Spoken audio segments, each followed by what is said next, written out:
Okay, so ready to dive into lesson 92 from the course? Yeah, let's get into it. All right, so the core statement that we are going to be exploring today is, miracles are seen in light, and light and strength are one. We are going to be kind of unpacking this statement and what it means practically speaking from the lesson. Sounds good. All right, so let's start off by actually reading lesson 92. Miracles are seen in light and strength are one. The idea for today is an extension of the previous one. You do not think of light in terms of strength and darkness in terms of weakness. That is because your idea of what seeing means is tied up with the body and its eyes and brain. This is why you believe that you can change what you see by keeping little bits of glass or other clear material before your eyes, held in a frame or placed against the eyeball. These are among the many magical beliefs that come from the conviction you are a body and the body's eyes can see. You also believe the body's brain can think. If you but understood the true nature of thought, you could but laugh at this insane idea. It is as if you thought you held the match that lights the sun and gives it all its warmth, or that you had the universe imprisoned in your hand, securely bound until you let it go. Yet this is no more foolish than to believe the body's eyes can see, the brain can think. It is God's strength in you that is the light in which you see, as it is His mind with which you think. His strength denies your weakness. It is your weakness that sees through the body's eyes, peering about in darkness to behold the likeness of itself. The small, the weak, the sickly and the dying, those in need, the helpless and afraid, the sad, the poor, the starving and the joyless.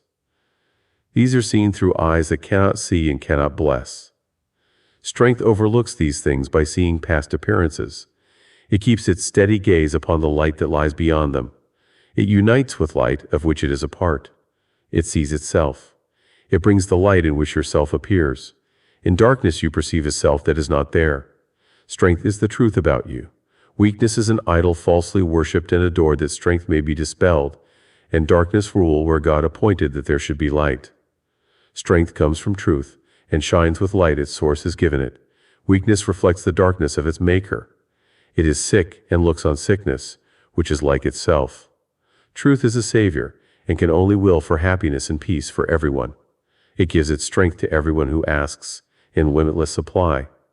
It sees that lack in anyone would be a lack in all, and so it gives its light that all may see and benefit as one. Its strength is shared, that it may bring to all the miracle in which they will unite in purpose and forgiveness and in love.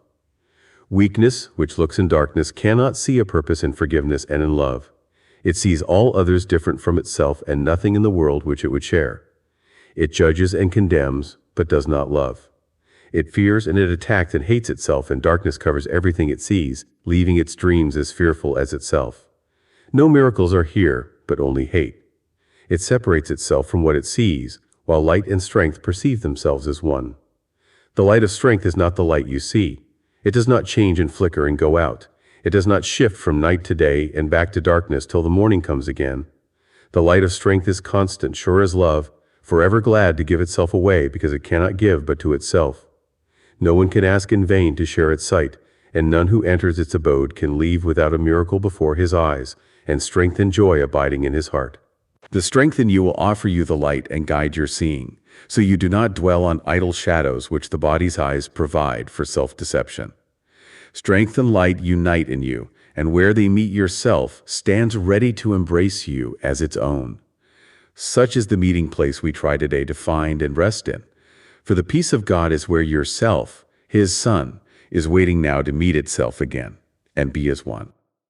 So right off the bat, the lesson brings up this connection between light and strength that we don't usually associate with one another because our vision is so tied to the physical body and, like we've talked about so many times, the physical senses. Absolutely. And it goes on to really challenge that belief that our eyes, these physical structures are really what are responsible for sight, which is one of the big misconceptions we're working with here. Right. Like, how often do we actually stop and think about how our eyes actually work? Rarely. Yeah. And then the analogy it uses about the match lighting the sun or holding the universe in your hand, it really drives home the point that it's just as crazy to think that our brains do the thinking and our eyes do the seeing. Yeah, that's a great analogy. It makes you think about where these abilities really come from. Right. So what the lesson is saying is that it's the strength within us that is the real light allowing us to see, and that God's mind is actually the source of our thoughts.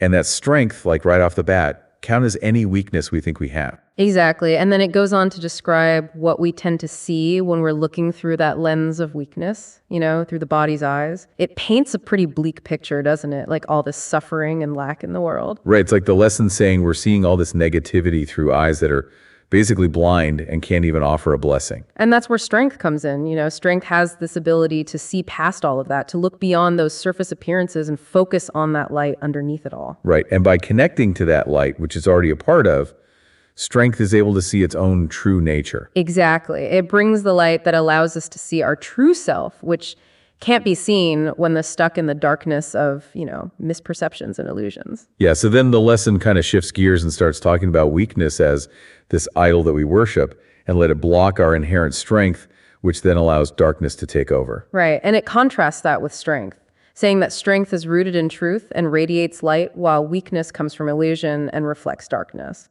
So basically, it's like weakness can only see sickness, because that's all it knows. And then it talks about truth being this force of salvation that just wants happiness and peace for everyone and offers everyone unlimited strength. It recognizes how interconnected we all are, so any lack in one person affects everyone. Right, and because of that interconnectedness, truth shares its light so that everyone can see and benefit together as one. So it's like this beautiful cycle of giving and receiving. Right, it's like the strength is shared so that everyone can experience that miracle of unity, forgiveness, and love. Exactly, but the lesson contrasts that with weakness, which can't even see a purpose in forgiveness and love because it's stuck in darkness. It's like weakness just sees everyone as separate, nothing that's worth sharing. It judges, condemns, but never loves. And because it's hiding in the darkness, it starts to believe it's actually strong and powerful, overcoming limitations that only grow bigger in the darkness. Right? It's like this self-fulfilling prophecy of fear, attack, and self-hatred. And the lesson makes it clear that there are no miracles in that state, only hate. Yeah, it separates itself from everything it sees, while light and strength recognize that they are all one. And then it emphasizes how different the light of true strength is from the light we see with our physical eyes. Yeah, the light of strength doesn't flicker or change. It's not dependent on the day or night. Right? This constant, reliable, like love itself. And it's always giving itself away because it can't give to anything other than itself. And anyone can access this light and experience miracles and true, lasting joy. Right. So the lesson ends by reminding us that the strength within us will always offer that light and guide our vision so we don't get tricked by the shadows and illusions created by our physical eyes. And where that strength and light meet within us is where our true self is waiting to embrace us. Which is that peace of God. So that's the meeting place that we're trying to find in this lesson and its practice. Yeah, that sounds like a worthy goal. Right. So speaking of the practice for this lesson, it's designed to give us a real experience of these concepts that we've been talking about. And it starts with this structured meditation where we're encouraged to join this meeting with ourselves. And it says to dedicate 20 minutes twice a day to this practice, so it's clear that it takes some effort and focus to cultivate this connection. Right. It's not just about understanding the concepts intellectually. It's about really experiencing that unity of light and strength within. And the exercise specifically says that our self-strength will be the light that gives us true sight. Right, and then it says, leave then the dark a little while today, and we will practice seeing in the light, which means literally closing our physical eyes. Right. And that act of closing our eyes is really symbolic. It's like we're withdrawing from our usual dependence on external sensory input so we can tap into our spiritual vision. Yeah, and we're told to actively ask truth to show us how to find that meeting place where our little self and our big self unite and where light and strength become one. Right. So it's not about relying on the ego's interpretations. It's about seeking guidance from truth. And the exercise also says to repeat the main idea of the lesson as often as possible throughout the day. Yeah, that repetition is key for reinforcing what we're learning and starting to shift our thinking from darkness to the light of miracles. Absolutely. And then it encourages us to use the day as preparation for the evening meditation, to approach it with hope and trust. Right, like carrying that intention with us throughout the day and knowing that the effects of the practice are ongoing. So basically, this practice is trying to instill the principles of the lesson in a few ways. Right. So first off, those extended meditation periods give us the opportunity to really connect with that inner light and strength directly. Yeah, and then the repetition of the lesson's main idea throughout the day starts to form new thought patterns, replacing fear-based interpretations with ones based in strength and light.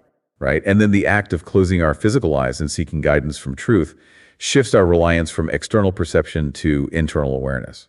It helps us start seeing in the light, like the lesson talks about. And finally, bringing the themes of the lesson into our daily life through intention and anticipation helps solidify those changes in our perception of ourselves and the world. Right. It's about taking what we learn beyond the meditation cushion and integrating it into everything we do. Exactly. So this practice isn't just about intellectual understanding, it's about actually experiencing the unity of inner light and strength and allowing that to transform our lives. Right. So as you wrap up our deep dive into Lesson 92 and its practice, the key takeaway is this connection between light and strength and how crucial they are for seeing the world authentically and experiencing those miracles in our lives. Exactly. So I want you to think about what would happen if you consciously shifted your focus away from the limits of your physical senses and towards that light and strength that you have within you.